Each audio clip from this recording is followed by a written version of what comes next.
Detective Ray Morrison had built his career on knowing who belonged where.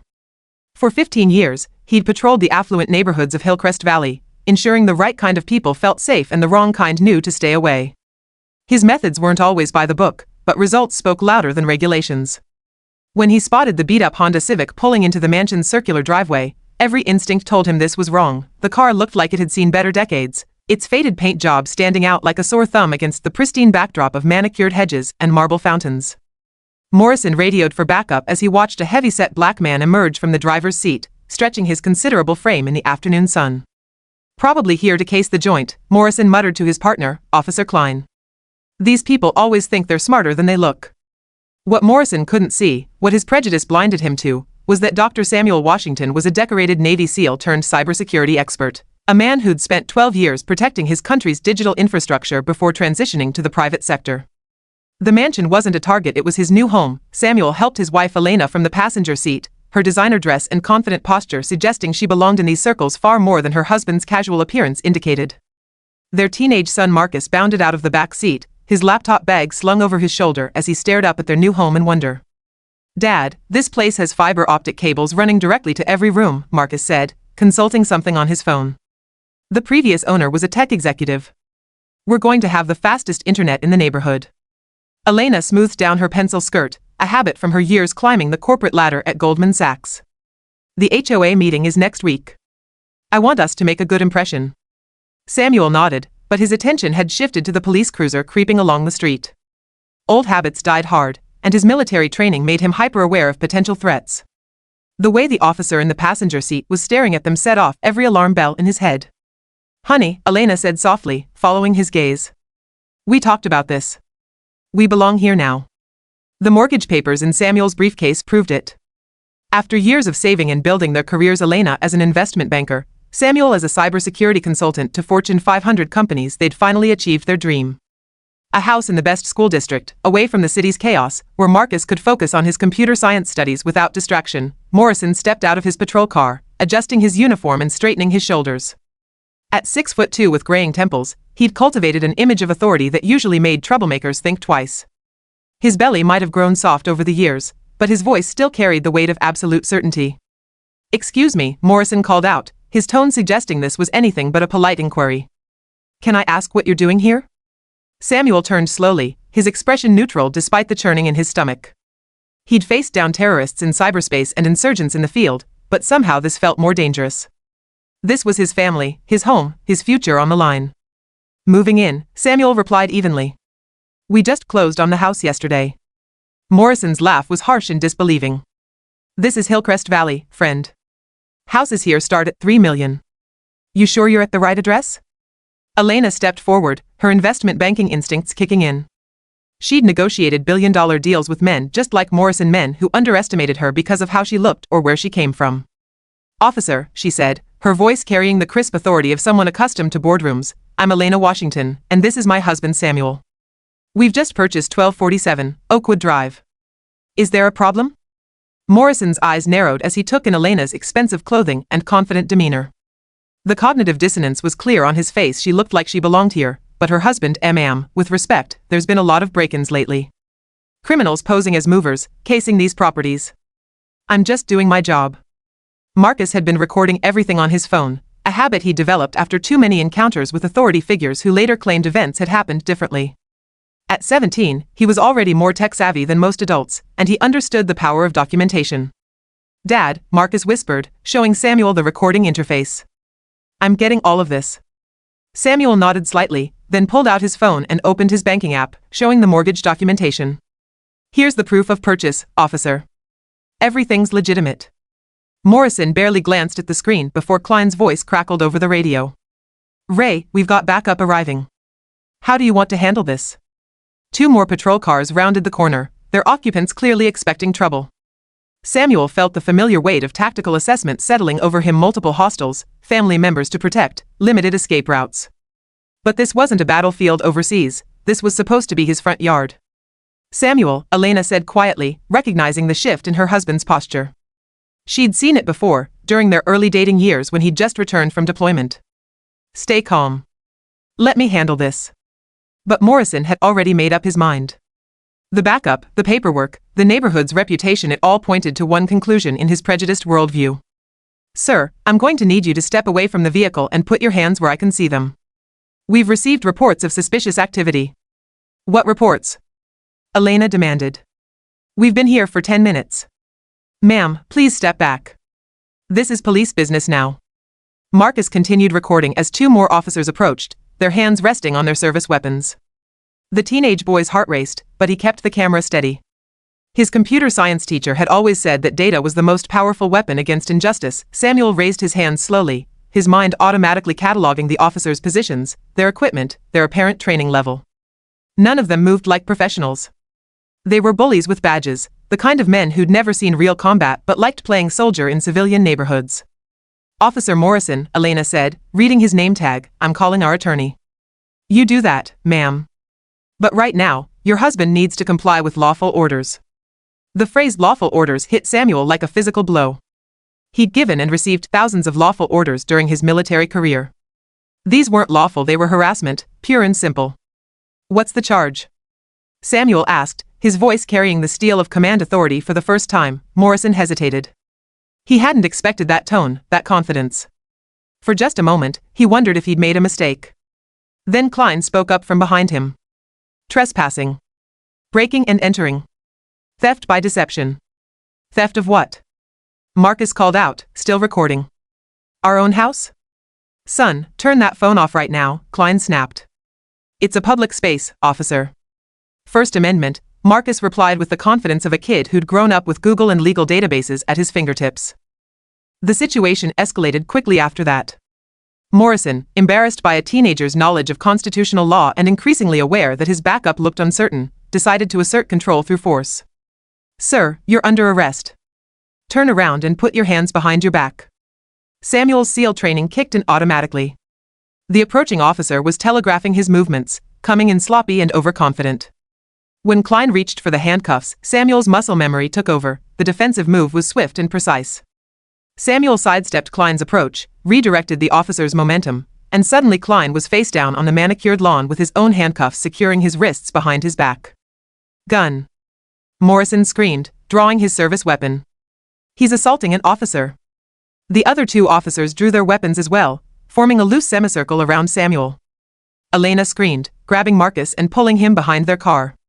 The recording continued, the phone's camera capturing everything from behind the Honda's rear bumper. Stand down. Samuel barked, his voice carrying the unmistakable authority of someone accustomed to life-or-death command decisions. Nobody needs to get hurt here.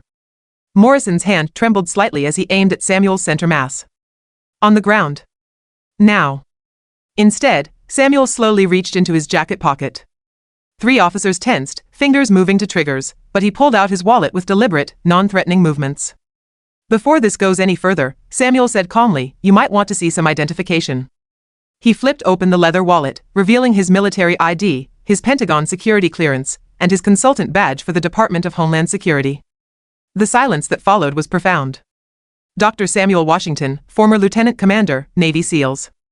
Current cybersecurity consultant for DHS and Fortune 500 companies. His voice carried the weight of absolute authority. I've spent the last year tracking Russian cyber attacks on critical infrastructure. The same attacks that nearly took down the power grid in 3 states last month. Morrison's gun hand began to shake. Klein, still face down on the grass, stopped struggling against the handcuffs. Impossible, Morrison whispered, but his voice lacked conviction. Samuel continued speaking, his tone never rising above conversational level despite the weapons trained on him. I've been wondering why my family's background check was flagged during the home buying process. Why we had to provide 3 times the documentation of other buyers. Why the real estate agent seemed surprised we qualified for the mortgage. Elena emerged from behind the car, her investment banker instincts recognizing a power shift when she saw one. Marcus, are you still recording?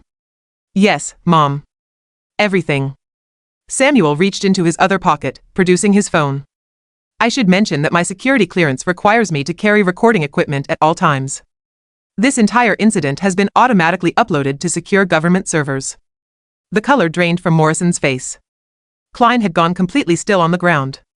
There's also the matter of the cyber attack I've been tracking, Samuel continued conversationally. Someone's been trying to hack into the Department of Defense's contractor database, specifically targeting information about Navy SEALs and their families. Strange coincidence, wouldn't you say? The pieces were falling into place with terrifying clarity. The flagged background check, the harassment, the immediate escalation to violence. Someone had wanted Samuel's family neutralized before they could establish themselves in the community. Morrison slowly lowered his weapon, his face pale with the realization of what he'd walked into. This wasn't some random black family he could bully and intimidate. This was a decorated Navy SEAL with friends in very high places, and Morrison had just committed multiple felonies on camera. "Officer Morrison," Samuel said, his tone almost gentle now, "I suggest you call your supervisor. And possibly a lawyer." The aftermath moved quickly.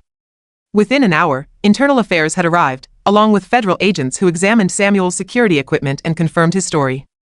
The recording Marcus had made was already going viral on social media, tagged with hashtag Justice in Hillcrest and hashtag SLS under attack. Elena sat in their new kitchen that evening, laptop open as she reviewed the legal options their attorney had outlined. Samuel was upstairs helping Marcus set up his computer equipment, their voices carrying down the stairs along with the sounds of Ethernet cables being run through walls.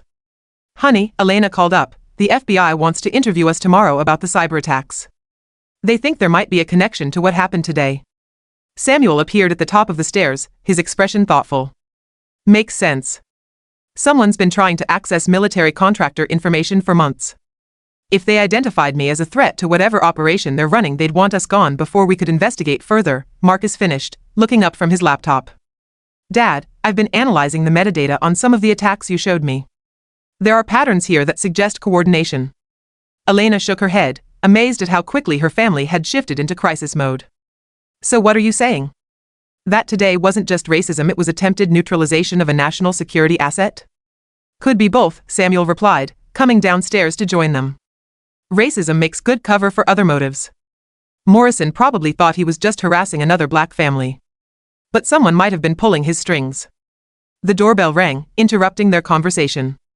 Through the peephole, Samuel could see a middle-aged woman holding a casserole dish and wearing an expression of deep embarrassment.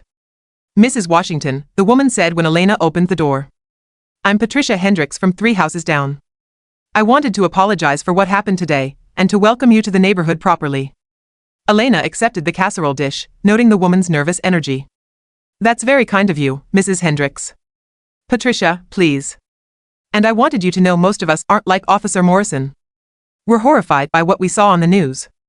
Samuel joined them at the door, his presence causing Patricia to straighten slightly.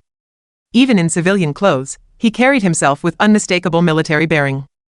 "Mrs. Hendricks," Samuel said, extending his hand, "I appreciate you coming by. We're looking forward to being part of this community." Patricia shook his hand, then glanced around nervously. "Dr. Washington, I probably shouldn't be telling you this, but Morrison's been asking questions about your family for weeks. Even before you moved in." Elena and Samuel exchanged glances. "What kind of questions?" Elena asked. "Background stuff. Where you worked, what you did before. He seemed particularly interested in your military service, Dr. Washington. Said he was doing a routine security check for the neighborhood watch." Samuel felt cold certainty settling in his stomach. "Mrs. Hendricks, did Morrison ever mention who asked him to do these checks?" Patricia looked around again, then lowered her voice. "He said it came from the mayor's office. Something about protecting property values and ensuring the right kind of residents." After Patricia left, the Washington family sat in their living room processing this new information. Marcus was already pulling up public records on his laptop, cross-referencing city officials with the cyber attack patterns Samuel had been tracking. "Dad, look at this," Marcus said, turning his screen around. "Mayor Bradley's office has contracts with a private security firm called Sentinel Solutions. Guess who's on their payroll?" Samuel studied the employee roster Marcus had found. Half the names belonged to former military personnel with questionable discharge records, the kind of people who sold their skills to the highest bidder without asking too many questions about legality. "Elena," Samuel said slowly, "remember the real estate agent mentioning that our house's previous owner left suddenly? Something about a family emergency?" Elena nodded. "Dr. Martinez, the tech executive. He'd lived here for 10 years, then suddenly decided to move across the country." Marcus's fingers flew across his keyboard. Dr. Martinez worked for a company called Data Secure Incorporated. They had government contracts for. Oh. His face went pale. "Dad, Data Secure was one of the companies compromised in the Russian cyber attacks you've been investigating." The pieces were falling into place with horrible clarity. Dr. Martinez hadn't left because of a family emergency, he'd been driven out, possibly threatened, after his company was compromised. The house had been purchased below market value because the sellers were desperate to leave quickly. And now the same forces that had eliminated one potential witness were trying to eliminate another. Samuel's phone buzzed with an encrypted message from his DHS contact. Package delivered. Recommend immediate family relocation pending investigation.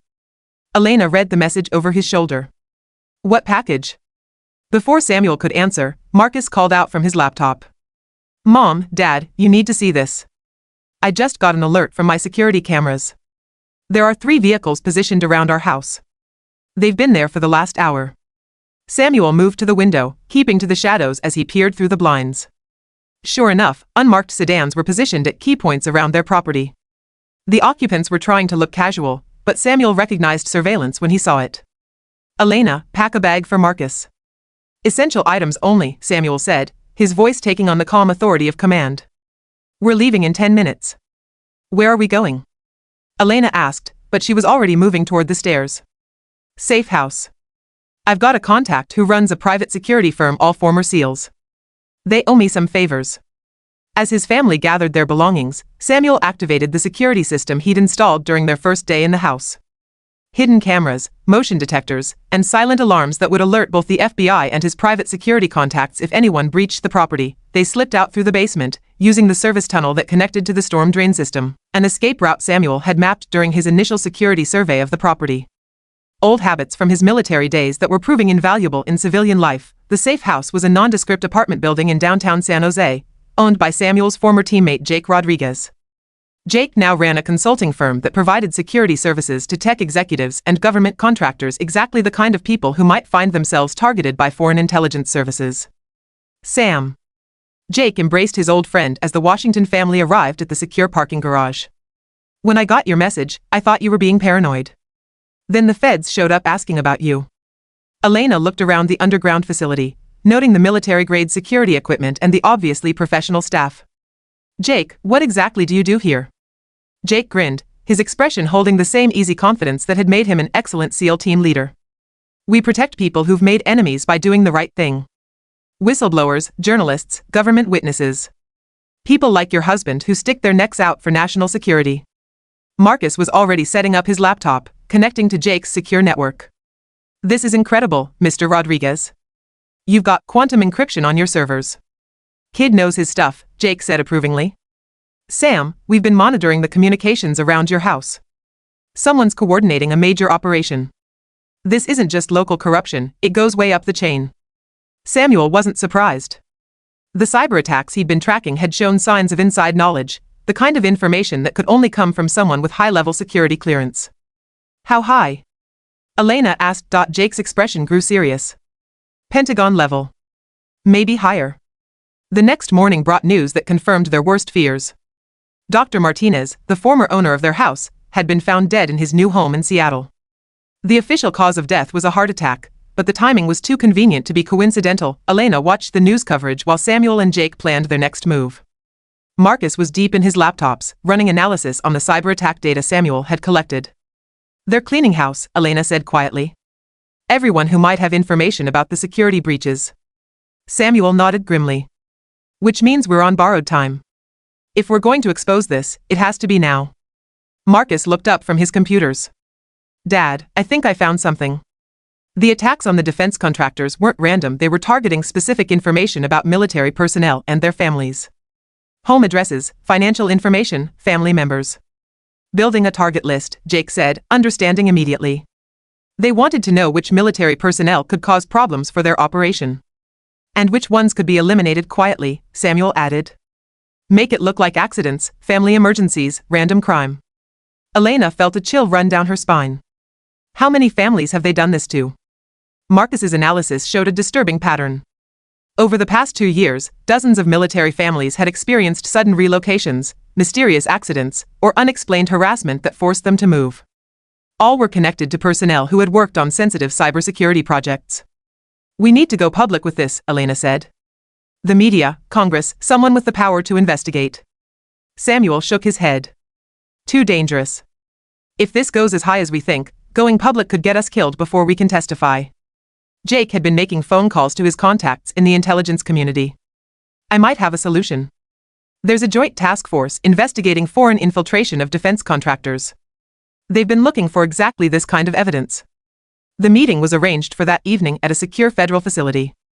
Samuel would present his cyber attack analysis while Elena provided financial documentation showing the suspicious patterns in real estate transactions. Marcus would demonstrate the technical methods used to target military families. As they prepared to leave the safe house, Elena squeezed Samuel's hand.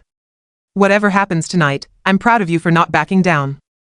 Samuel smiled, thinking of their house in Hillcrest Valley, the home they'd bought to give Marcus a better future, now standing empty while they fought for their lives against an enemy that hid in plain sight. We're going to get through this, he said, with the quiet confidence of a man who'd faced worse odds and survived. And when we do, we're going back home.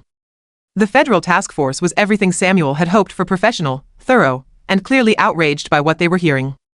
The evidence was overwhelming. A coordinated campaign to eliminate military personnel who posed a threat to a massive cyber espionage operation. Agent Sarah Chin, the task force leader, reviewed their documentation with growing anger. Dr. Washington, this is exactly what we've been looking for.